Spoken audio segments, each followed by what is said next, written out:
আমি আপনাদেরকে একটা কথা বলতে চাই যে দেখেন, যখন 5ই আগস্টের পরে অনেকে আমারে বলছেন যে তুমি অনেকেই ইন্ডিয়া দিয়ে চলে যাওয়ার কথা বলছেন, আমেরিকা চলে যাওয়ার কথা বলছেন, কিন্তু আমার কাছে আমার মনে কখনোই সায় দেয়নি।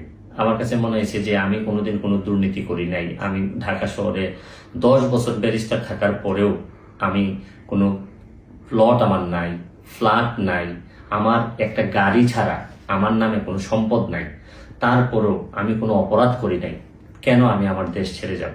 কারণ আমার দেশে তো, এই দেশেই তো আমার লাশ আসবে, এখানেই আমার কবর হবে, এটাই আমার বিশ্বাস। সুতরাং এই দেশ ছাড়ার জন্য আমি কোনোদিন, আমার ইচ্ছা হয় নাই। আমার কাছে মনে হয়েছে যে যদি আমার নামে কোনো মামলা হয়ে থাকে, তা আমি এটা বিচারের মাধ্যমে, যেহেতু আমি আইনজীবী, আমি মোকাবেলা করব, এই সৎ সাহস আমার আছে। আর আমার একটা বিশ্বাস, যেহেতু আমি আইনজীবী, আইনের প্রতিও আমার বিশ্বাস আছে। তাই না, আমার অনেক সুযোগ থাকা সত্ত্বেও আমি অনেক সম্পদ করতে পারতাম।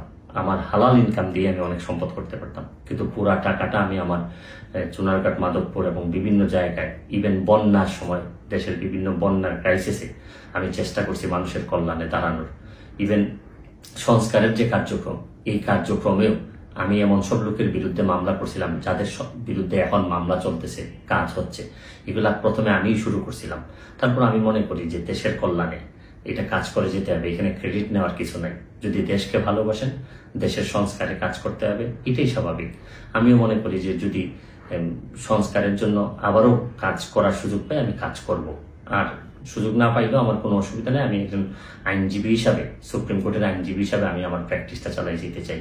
কারণ আইন অঙ্গনের যেহেতু যাত্রা শুরু, আইন অঙ্গনের মধ্য দিয়ে শেষ করতে চাই। আজকের মতো বিদায় নিচ্ছি। ভালো থাকবেন, সুস্থ থাকবেন। আমার এই সম্পদের, আমি মনে করি যে কোনো সংস্থা দেখতে পারে তদন্ত করে যে এই একটা গাড়ি ছাড়া আমার নামে কোনো কিছু আছে কিনা। আমি কোনো সম্পদ করি নাই নিজের ইনকাম দিয়ে, কোনো সম্পদ করি নাই। এতদিন ব্যারিস্টার থাকার পরেও, প্র্যাকটিস করার পরেও, ভালো প্র্যাকটিস করার পরেও যা সম্পদ ছিল সবই মানুষের কল্যাণে দিয়ে দিছি। আমার কাছে মনে হয়েছে যে মানুষের কল্যাণ করাই সবচেয়ে বড় ইবাদত।